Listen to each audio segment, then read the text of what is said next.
Chandra in Jakarta and welcome to CNN News.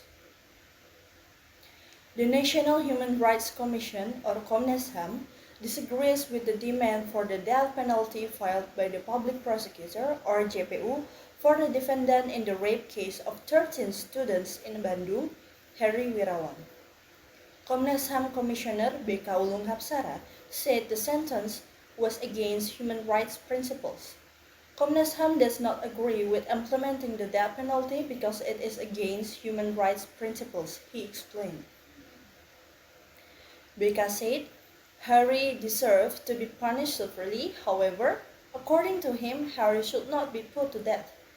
He explained that the right to life is a right that cannot be reduced under any circumstances, and an alternative punishment that can be life imprisonment.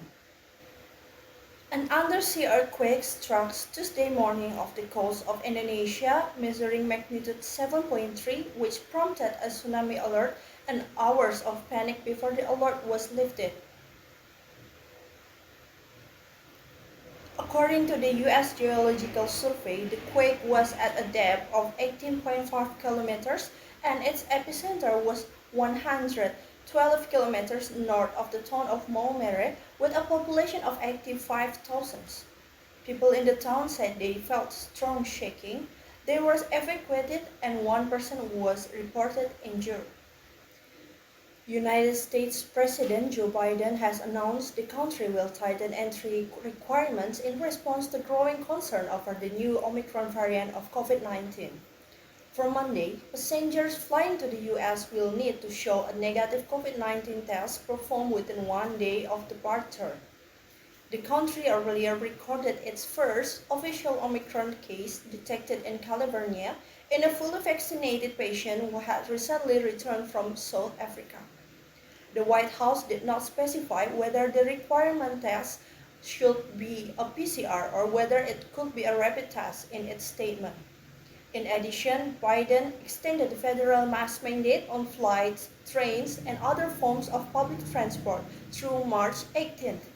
The mandate was previously set to expire on January 18th. Head of the Educational Standards, Curriculum and Assessment Agency of the Ministry of Education, Culture and Research and Technology, Anindito Aditomo said schools could use a prototype curriculum as a tool to transform learning, which is optional. Later, students in grades 11 and 12 may choose their own subjects according to their interests.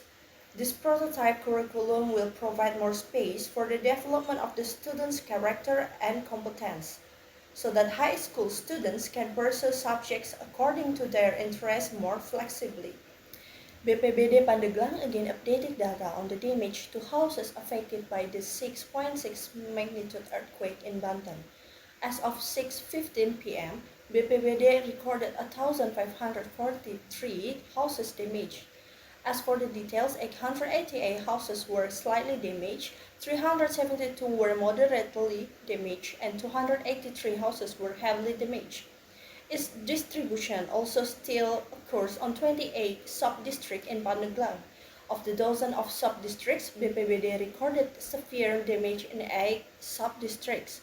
They are Sumur, Manjul, Cimanggu, Jiput, Panimbang, Angsana, Mandalawangi, and Carita sub-district. And that is all the news for today. Thank you for tuning in with us. I am Sekarwangi and this is CNN News.